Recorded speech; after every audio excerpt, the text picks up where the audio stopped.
आइए अगेन फिर हमारे इस YouTube चैनल में स्वागत है आपका। और बात करेंगे आज हम लोग एक स्पेशल टॉपिक पे जो कि लर्निंग की ही एक सब टॉपिक है, जिसमें हम लोग बात करेंगे गेस्टाल्ट की थ्योरी, इनसाइट थ्योरी जिसको हम कहते हैं। और यह थ्योरी जो है किस प्रकार से प्रभावी होती है एजुकेशन सेक्टर में, इस पर हम लोग बात करेंगे। इसके रिसर्च क्या है, इसके मेथड्स कौन सा यूज़ किया गया, ये सारी चीज़ें हम लोग बात करेंगे। तो चलिए साथी हम लोग बात करते हैं गेस्टाल्ट थ्योरी पर। और गेस्टाल्ट थ्योरी को स्टार्ट करने से पहले अगर हमारे चैनल में आप नए हैं तो हमारे इस चैनल का सब्सक्राइब करेंगे, लाइक करेंगे, कमेंट करेंगे, लेकिन सब्सक्राइब जरूर कीजिए ताकि बेल आइकन्स को भी क्लिक करेंगे ताकि हमारी जो नोटिफिकेशन आपके तक पहुंच सके। तो चलिए साथियों, आप काफ़ी समझदार हैं, क्या करना चाहिए है ना। तो हम लोग चीज़ों को जोड़ते हैं और पढ़ते हैं आज हम लोग गेस्टाल्ट की थ्योरी। और इसके पूर्व में हमने बात किया था लर्निंग, और लर्निंग किस प्रकार से उसके प्रभावी कारक होते हैं, अधिगम के जो प्रभावी कारक है उसके बारे में हमने बात किया था। लर्निंग की जो स्टाइल्स है, अधिगम के जो शैली है वो भी हमने बात किया था। अधिगम के स्थानांतरण के क्षेत्र में बात किया था हमने। अधिगम से संबंधित जो सिद्धांत हैं, और सिद्धांत को दो भागों में बांटा था।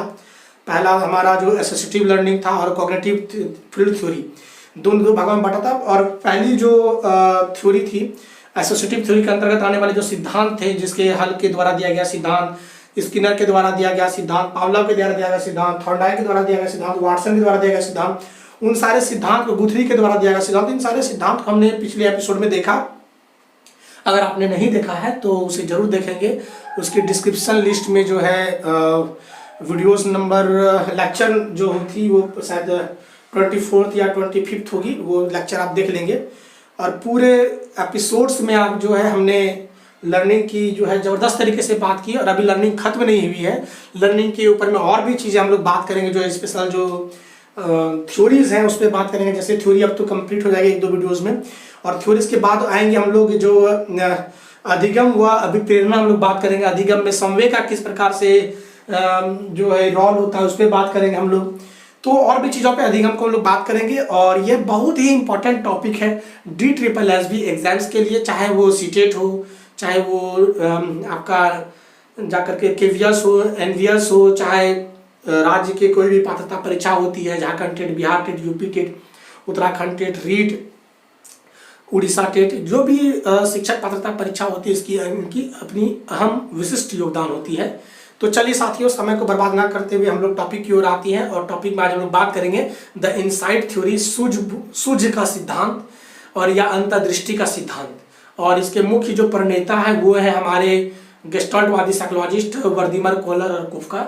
आज हम लोग इस पर बात करेंगे और विस्तृत बात करेंगे। वैसे छोटी सी टॉपिक है और यहाँ से भी क्वेश्चन देखे जाते हैं हमारे एग्जाम में, DSSB जैसे एग्जाम्स में देखे जाते हैं, इसीलिए बहुत ही अच्छी टॉपिक है। छोटी सी टॉपिक है लेकिन बहुत अच्छी टॉपिक, इसमें हम लोग बात करेंगे। तो साथियों, अगर हमारे चैनल में आप नए हैं तो सब्सक्राइब जरूर कीजिएगा, साथ ही बेल आइकन को जरूर क्लिक करेंगे। तो आइए विदाउट वेस्टिंग द टाइम हम लोग बात करते हैं द गेस्टाल्ट थ्योरी, है ना। आज हम लोग बात करेंगे गेस्टाल्ट थ्योरी, या इसी का नाम है इनसाइट थ्योरी।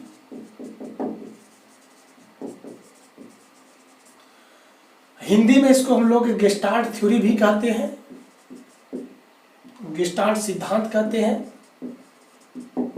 और इसको हिंदी में सूझ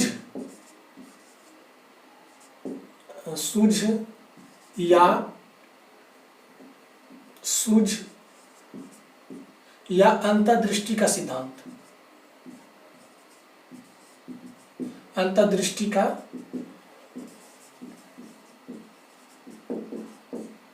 सिद्धांत। हम लोग बात करेंगे इनसाइट थ्योरी पर। इनसाइट थ्योरी होता क्या है, तो इस पे हम लोग बात करते हैं। हमारे इसके जो मुख्य रूप से प्रतिपादक है, इसको देख लीजिएगा। जो मूल रूप से इनके जो प्रतिपादक है वो है वर्दीमर, कोहलर,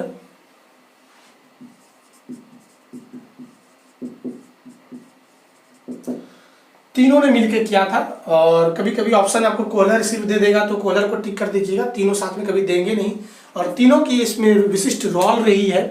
तो ये जबरदस्त तीनों ने वर्क किया और सिद्धांत को दिया। और इन्होंने जो सिद्धांत दिया है, यह सिद्धांत जो है वह रिसर्च की गई किस पर, तो एक वनमानुष पर रिसर्च की गई। इसे भी एक व्यवहारवादी के अंतर्गत रखा जा सकता है, क्योंकि यहाँ पे भी व्यवहार का ही यहाँ पे ऑब्जर्व किया जाता है ना। तो ऑब्जर्वेशन मेथड को यहाँ पे अवलोकन विधि का यहाँ पे यूज किया जाता है। एक वनमानुष के ऊपर में यहाँ पे प्रयोग किया जाता है और उसके आधार पर यह सिद्धांत दी जाती है। तो सबसे पहले हम लोग बात करते हैं कि गेस्टाल्ट थ्योरी क्या है, इनसाइट थ्योरी क्या है। जब किसी कार्य के लिए आपके आंतरिक रूप से जो तार्किक सोच डेवलप होती है उसी को हम लोग कहते हैं गेस्टाल्ट थ्योरी या इनसाइट थ्योरी। फिर से, किसी कार्य को लेकर या किसी समस्या को लेकर जो हमारे अंदर में, हमारे मानसिक स्तर पर, हमारे मेंटली अगर तार्किक रूप से जो है किसी प्रकार की जो सोच डेवलप होती है, जो तर्क डेवलप होती है, तर्क विकसित होती है, इसको हम लोग कहते हैं क्या, उसको कहते हैं हम लोग इनसाइट थ्योरी या सूझ का सिद्धांत या अंतर्दृष्टि का सिद्धांत। सपोज मान लिया जाए एक कोई समस्या जो है एक बच्चा को दिया गया और वह बच्चा जो है उस समस्या के लिए आंतरिक रूप से वो सोच पाता है और सोच को डेवलप कर पाता है, तर्क दे पाता है अच्छा से, और तर्क और सोच के स्थिति को लेकर उस समस्या को अगर वो निदान करता है तो हम लोग कहते हैं कि यह सोच की जो डेवलपमेंट हुई है या इसी डेवलपमेंट को हम लोग कहते हैं अंतर्दृष्टि का सिद्धांत। बात समझ आपको आ गई। अब इन्होंने रिसर्च किया एक वनमानुष पर और उस वनमानुष का नाम था क्या नाम था उसका, वनमानुष का नाम था, थोड़ा सा मैं नाम भूल जा रहा हूँ, फिर याद आ जाएगी तो मैं वहां पे बता दूंगा, है ना। तो एक वनमानुष था और वह जो वनमानुष था उसको जो एक पिंजरा में बंद कर दिया जाता है और उस पिंजरा में जब बंद की जाती है ना, तो वह पिंजरा कुछ विशेष तरह का रहता है। उस पिंजरे के अंदर में एक ही वनमानुष नहीं बल्कि बहुत सारे वनमानुष को उसके अंदर में रखा जाता है। बहुत सारे बुक में आप देखेंगे तो वहाँ पे सिर्फ एक ही वनमानुष की चर्चा आती है, लेकिन नहीं, आप जब उनकी स्पेशल बुक पढ़ेंगे तो वहाँ पे आता है कि बहुत सारे वनमानुष को वहाँ पे रखा जाता है और बहुत सारे वनमानुष को वहाँ पे उस पिंजरे में रखा जाता है और उनको भूखा रखा जाता है। भूखे रहने के कारण से चूंकि वो भूख जो है एक प्रकार का कि यहाँ पे क्या चीज़ का काम करता है, तो ड्राइव्स का काम करता है, भूख की प्राप्ति करना वो मोटिव्स का काम करता है ना। तो भूख की वजह से अब वो क्या करता है कि उछल कूद मचा रहा है जो पिंजरे के अंदर में, और वो चाहता है कि हम प्राप्ति कर लें, भोजन की प्राप्ति कर लें। और उसी पिंजरा के अंदर में ही जो है हमारे वर्दीमान कोहलर साहब जो है क्या करते हैं, एक जो केला है, केला का गुच्छा पूरा रूम के बीच में लटका दिया जाता है। समझिएगा बात को, रूम के बीच में उसे लटका दिया जाता है। और ये चूंकि सारे वनमानुष जो थे वो क्या थे ना कि बहुत भूखे थे, वो उछल कूद मचा रहे थे और उनकी नज़र पड़ती है संजोग से ऊपर। अब सारे बंदर, जब एक बंदर ने जब उस गुच्छा को देखा, जाकर के केला के गुच्छा को देखा, तो वो उछलने लगे, लेकिन वो प्राप्त नहीं कर पा रहे थे क्योंकि वो ऊंचाई में थे। तो सारे उसको देख के सारे बंदर भी उछलने लग गए। समझिएगा बात को, सारे बंदर भी उछलने लग गए। तो उनमें सारे बंदरों में से एक बंदर ऐसा था जिसका नाम क्या था, सुल्तान था। तो बंदर का नाम वनमानुष का जो नाम था वो सुल्तान था, याद रखिएगा। तो सुल्तान नाम करके जो वनमानुष था, उन्होंने देखा और समस्या को समझा और चारों तरफ पहले निगरानी किया, उस रूम को चारों तरफ से अच्छे से देखा और उन्होंने पाया कि कुछ बक्सा जो है उस रूम के किनारे में पड़ा हुआ है, कोना में पड़ा हुआ है। उसने क्या किया, उस बक्सा को लाया और बक्सा को लाके जो है उसके ऊपर चढ़ गया और केले की प्राप्ति उन्होंने कर ली। तो ये चीज उन्होंने वर्दीमर कोहलर और कुफका साहब तीनों मिलके वो देख रहे थे, अवलोकन कर रहे थे। फिर दूसरे दिन क्या किया गया कि फिर से जो है सिर्फ और सिर्फ सुल्तान को जो है उस कमरे में रखा गया और अब की बार जो केला रखा गया उसी जगह पे रखा गया, लेकिन कुछ और ऊंची दूरी पे रखा गया, ज्यादा दूरी पर उसको केला को रख दिया गया। और वहां पे एक बक्सा जगह 2 बक्सा रख दिया गया। और वनमानुष को जो है सुल्तान है उसको फिर से पिंजरे में उसको रखा जाता है। और वो जो वनमानुष सुल्तान है वो करते क्या है कि जैसे कमरा में उसको रखा जाता है, सबसे पहले स्थिति के अनुसार वो सबसे पहले अपने पूरे कमरे को वो अवलोकन करते हैं, देखते हैं, समझते हैं और फिर जा करके जो है क्या करते हैं कि वो बक्सा ला के वहाँ पे रखते हैं। उछल के देखते नहीं पाते हैं क्योंकि उनको याद था कि पिछले दिन उन्होंने क्या किया था, एक ही बक्सा का यूज करके उनको पकड़ लिया था।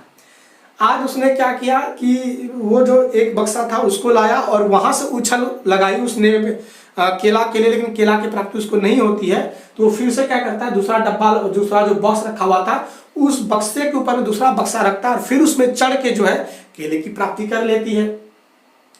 वर्दीमान लोग देखते हैं, हमारे कोहलर साहब देख रहे थे कि इन लोगों में, इनमें जो वनमानुष है सुल्तान, उसमें किस प्रकार की जो है वो व्यवहार कर रहे हैं। तो उस दिन भी देखा कि उन्होंने जो है बक्सा के ऊपर बक्सा रखा और फिर उसकी प्राप्ति कर ली। फिर तीसरे दिन क्या करता है कि केले के जो गुच्छे हैं, गुच्छा है उसको और भी ऊंचा में रखा जाता है और वहां पे 2 बक्सा की जगह 3 बक्सा को और अलग अलग रखे जाते हैं। अब वर्दीमान साहब इस सिचुएशन को उनके सामने प्रस्तुत करते हैं और फिर से वनमानुष को उसके अंदर में रखा जाता है, पिंजरे को बंद कर दिया जाता है। और वनमानुष जो है काफ़ी चालाक था, उन्होंने क्या किया कि फिर से पूरे जो है वातावरण को उन्होंने देखा और मतलब पूरे रूम को देखा और स्थिति को समझा और बक्से के ऊपर बक्सा, बक्सा के ऊपर बक्सा, तीसरा बक्सा रखा और एक ही बार में चढ़ के प्राप्ति कर ली। तो देखा कि दिन ब दिन उसमें ज्ञान की वृद्धि हो रही है। पहले बार में तो उन्होंने एक ही बक्सा पे चढ़ के प्राप्ति की, तो दूसरे दिन क्या किया कि एक ही बक्सा रखा और फिर प्राप्ति करने की कोशिश की, लेकिन प्राप्ति नहीं हुई तो दूसरे बक्सा का यूज किया था उन्होंने। लेकिन आज जो है तीसरे दिन उन्होंने क्या किया कि बक्सा 2 रख के उछल कूद नहीं की, बल्कि एक के ऊपर एक, एक के ऊपर एक, मतलब तीनों बक्सा को रखा और फिर केले के गुच्छों की प्राप्ति कर लेते हैं वो। तो कोहलर को लगता है कि यह जो सुल्तान है ये चीज़ों को पहले, सबसे पहले तो वो अच्छे से समझ पा रहे हैं और समझ के जो है समस्या का हल कर रहे हैं। फिर चौथे दिन एक प्रक्रिया और की जाती है कि केला को जो है पिंजरा के बाहर रखा जाता है और उसके अंदर में एक स्टिक रखी जाती है, 2-3 स्टिक रखी जाती है और वो स्टिक इस प्रकार से रहता है कि एक में से एक को जोड़ के जो है केले की प्राप्ति लोग कर सकता है। मतलब 3 इस तरह से मान लिया जाए, 3 जो है इस तरह से लाठी जो है उसके अंदर में रखा गया है, लठ रखा गया, लठ मतलब लाठी जिसको समझते हैं आप, लठ रखा गया है और पिंजरे के बाहर में पिंजरा है और पिंजरा के अंदर में कौन है, तो पिंजरा के अंदर में हमारा वनमानुष है, सुल्तान है और इसके बाहर में केला रखा जाता है ना। केला जो है बाहर में रखा जाता है, पहले तो अंदर में ही रखा जाता था, अब की बार बाहर कर दिया गया। और इसी कमरे के अंदर में 2-3 जो है लठ रखा गया है और सुल्तान को जब कमरे के अंदर में रखा गया, पिंजरे के अंदर में रखा गया, तो वो सिचुएशन को देखता है, ऊपर नीचे हर जगह देखता है। उनको लगता है वो केला तो बाहर है लेकिन उनको बाहर से प्राप्त करना है। वो दिमाग लगाते हैं और जो है क्या करते हैं, लाठी जो उनके पास रहता है वो एक ही लाठी से देखते हैं कि मतलब कि पिंजरा से बाहर वो निकालना चाहते हैं, लेकिन केले तक उनका लाठी वो जुट नहीं पाता है। तो दूसरा लाठी को उनमें जोड़ देता है और फिर करता है कोशिश, नहीं जुटता है, फिर तीसरे लाठी को जोड़ता है तो केले को वहां से सरका के अपने पास उसकी प्राप्ति कर पाता है। अब कोहलर, वर्दीमान और कोफका, चूंकि सिद्धांत में जो रिसर्च जो लिखते हैं वो कोहलर साहब लिखते हैं, ये दोनों उनके हेल्पर रहते हैं, सपोर्टर रहते हैं और ये भी उनको सपोर्ट करते हैं। तो कोहलर साहब कहते हैं कि ठीक इसी प्रकार से बच्चों में भी जो है अधिगम इस तरह से हो सकती है। तो ये सिद्धांत में कहते हैं कि जो एक्सपेरिमेंट है इसके आधार पे वो कहते हैं, हमारे कोहलर साहब कहते हैं कि बच्चा जो है सर्वप्रथम स्थिति को समझता है और स्थिति को समझने के बाद ही उसके लिए वो वर्क करते हैं और अंततः जो है वो सफलता को प्राप्त करते हैं। तो जिसको हम लोग कहते हैं इनसाइट थ्योरी, सूझ का सिद्धांत कहते हैं। सर्वप्रथम उसने पूरे जो है पिंजरे का अवलोकन किया था, पिंजरे को समझा था, सोचा था, तर्क अपने अंदर में डेवलप किया था, जिसके वजह से हम लोग इसको इनसाइट थ्योरी कहते हैं। बात आपको समझ में आ गई। अब यहाँ पे साथियों हम लोग बात करते हैं, चूंकि वीडियो बड़ी ना हो जाए तो हम लोग देख लेते हैं कि क्या क्या चीजें है ना। चलिए कोई बात नहीं है, बराबर सब कुछ आ रहा है, कुछ कट तो नहीं रहा है, सब ठीक है, ओके। तो सिद्धांत को आपने देखा। अब हम लोग बात करते हैं इसमें सिद्धांत के अंतर्गत कि यह जो इनसाइट थ्योरी है इसको प्रभाव करने वाले कारक क्या क्या चीज है, वो सारी चीज हम लोग बात करते हैं। एक बार आप इसका स्क्रीनशॉट भी ले लेंगे और चीजों को और भी देखते हैं हम लोग कि इसको प्रभाव करने वाले कारक क्या क्या चीज है। तो चलिए हम लोग देख लेते हैं इसके कारक कौन से हैं। तो इसके अगर कारक की बात करें तो इसमें कारक के अंतर्गत आता है, पहला नंबर जो आता है वो होता है प्रत्यक्षीकरण। प्रत्यक्षीकरण, जिसको हम लोग कहते हैं रिप्रेजेंटेशन या फिर परसेप्चुअलाइजेशन भी कहते हैं इसको। तो प्रत्यक्षीकरण क्या होता है, तो हम लोग बात करते हैं प्रत्यक्षीकरण होता है चूंकि क्या है, तो ध्यान दीजिएगा कि प्रत्यक्षीकरण क्या होता है कि सबसे पहले जो है उसके सामने में समस्या प्रत्यक्ष रूप से उसके सामने में होनी चाहिए। जब प्रत्यक्ष रूप से उसके सामने में होती है और उसके बाद ही वो जो है चीजों को अच्छे से सोच सकते हैं, तो सबसे बड़ा बात यहाँ पे प्रत्यक्षीकरण है। और ये सबसे पहला है, प्रत्यक्षीकरण होने से ही समस्या का प्रत्यक्षीकरण होने से, उनके सामने में रिप्रेजेंट होने से वो चीजों को अच्छे से समझ सकता है। इसीलिए हम लोग कह सकते हैं कि प्रत्यक्षीकरण और रिप्रेजेंटेशन जो है सबसे पहली इकाई है और सबसे महत्वपूर्ण है। किसी भी समस्या को, जैसे एक समस्या काल्पनिक समस्या है, क्या आप उसको सॉल्व कर सकते हैं? नहीं कर सकते हैं। लेकिन जब समस्या को आप सामने देख लेते हैं कि समस्या यही है, तब उसके लिए आप सोच सकते हैं। तो इसीलिए कहा जाता है कि समस्या सबसे पहले रिप्रेजेंट होना चाहिए, प्रेजेंटेशन उसका होना चाहिए। इसीलिए कहते हैं कि प्रत्यक्षीकरण जो है वो बहुत ही महत्वपूर्ण है। इसीलिए प्रत्यक्षीकरण को जो है वो बच्चों के सामने होनी चाहिए। जब प्रत्यक्षीकरण समस्या का होगा तभी वो उसके बारे में अच्छे से तर्क कर सकता है, सोच डेवलप कर सकता है। और वहीं अगर बात करें साथियों, दूसरा जो कारक होता है वो होता है बुद्धि, जिसको कहते हैं हम लोग इंटेलिजेंस। फिर अगर हम लोग तीसरा भी बात करें तो रचना का भाग, जिसको बोलते हैं समस्या की रचना, है ना, समस्या का ये रचना आ जाता है। और तीसरी अगर हम लोग बात करें, चौथी अगर हम लोग बात करें तो समस्या की रचना के बाद आ जाता है एक हमारा होता है अनुभव, एक्सपीरियंस। समस्या की रचना, कंस्ट्रक्शन ऑफ प्रॉब्लम।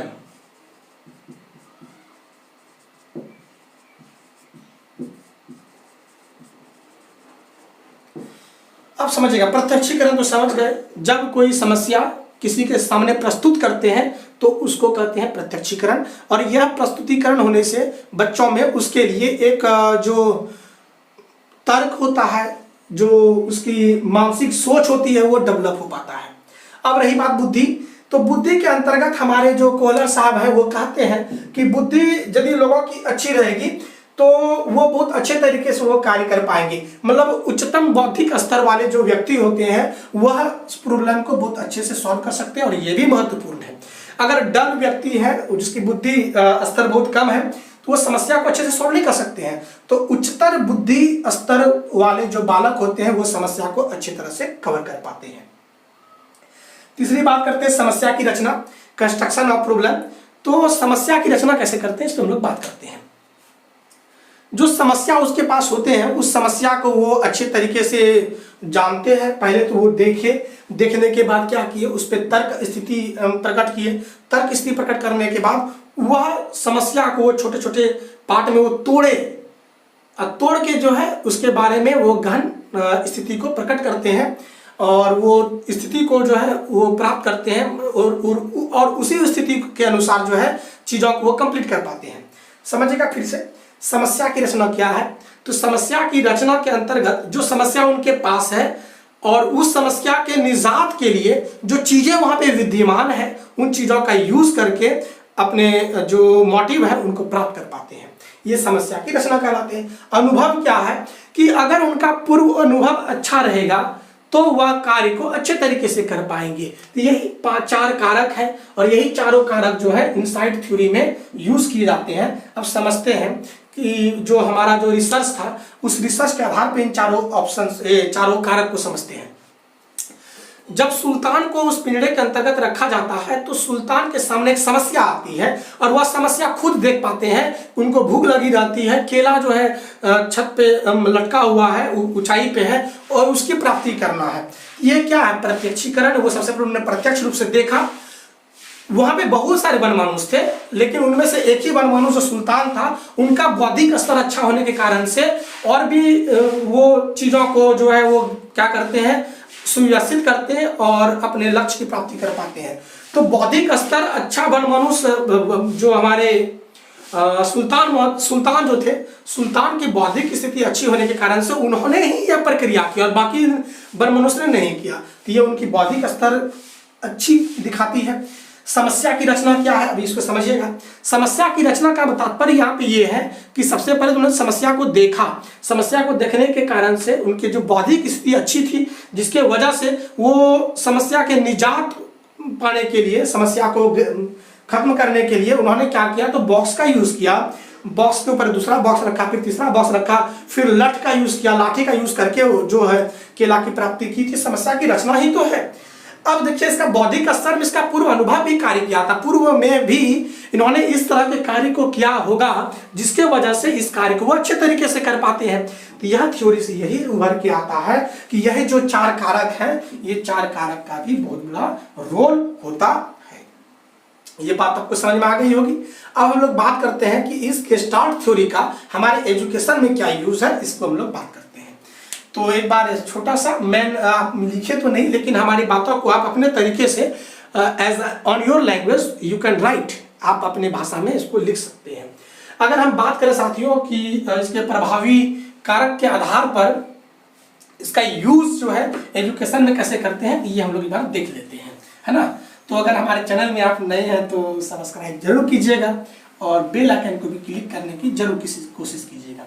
तो आइए हम लोग देखते हैं गेस्टाल्ट सिद्धांत, जो सूझ या अंतर्दृष्टि सिद्धांत का शिक्षा में उपयोग है।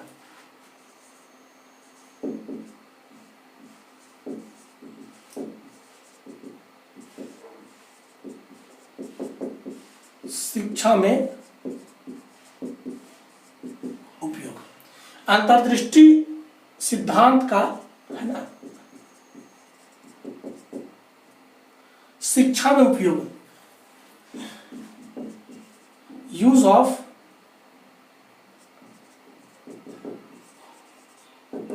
Insight theory in field of education. शिक्षा में यूज क्या है, इसका हम लोग बात करते हैं। और एक शिक्षा में एक अच्छे शिक्षक को क्या करना चाहिए, किस प्रकार से उपयोग करना चाहिए, ये बात होती है। तो बच्चों को सबसे पहले जो है हम लोग वहां पे चूंकि प्रस्तुतिकरण पहला आया था, तो बच्चों को सबसे पहले क्या करनी चाहिए, तो पूर्ण समस्या का प्रस्तुतिकरण करना चाहिए। एक अच्छे जो शिक्षक होते हैं बच्चों के सामने पूर्ण समस्या का प्रस्तुतिकरण करना चाहिए, पूर्ण समस्या का प्रस्तुतिकरण करना चाहिए। यह पूर्ण समस्या का प्रस्तुतिकरण, रिप्रेजेंटेशन ऑफ कंप्लीट प्रॉब्लम्स, है ना, इसको आप इंग्लिश मीडियम वाले लिख सकते हैं, रिप्रेजेंटेशन ऑफ कंप्लीट प्रॉब्लम्स।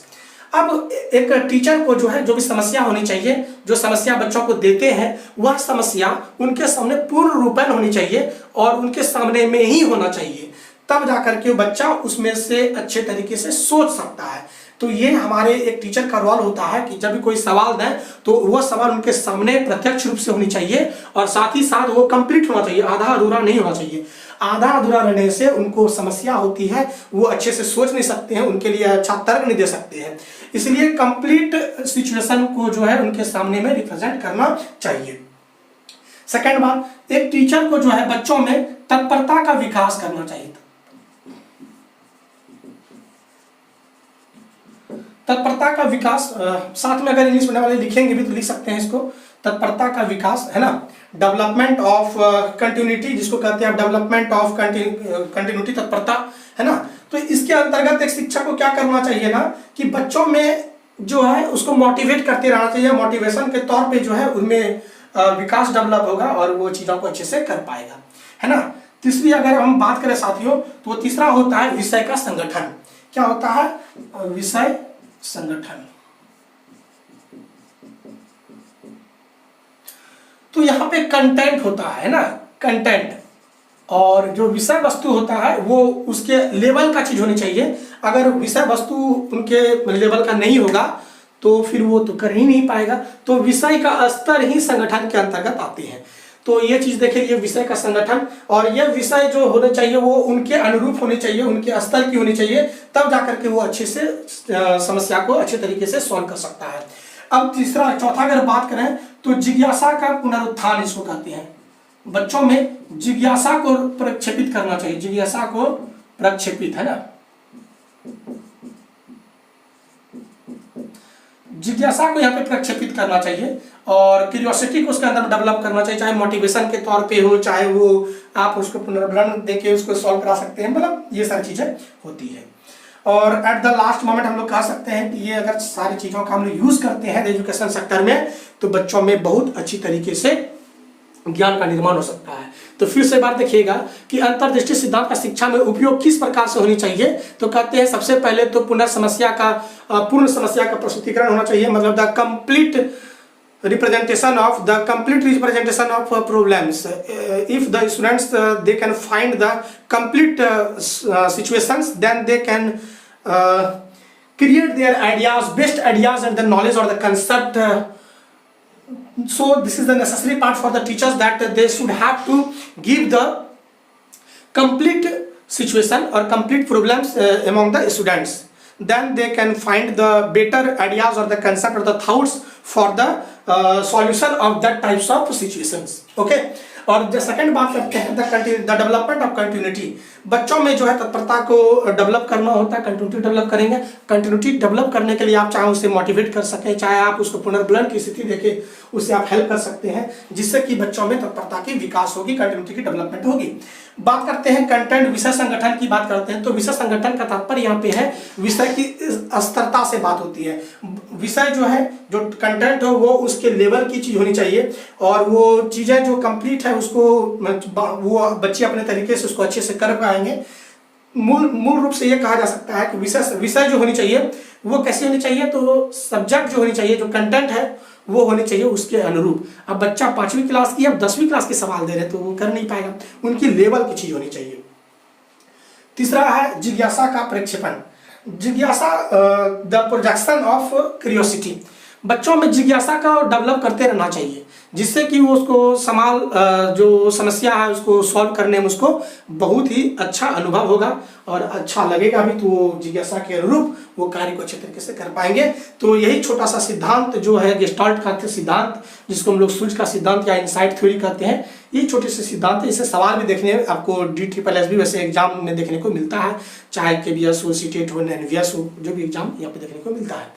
तो चलिए साथियों, हम लोग यहीं पे रुकते हैं अपने वीडियोस को और फिर मिलते हैं हम लोग अगले एपिसोड पर। बने रहेंगे हमारे साथ इसी तरीके से। जय हिंद, जय भारत।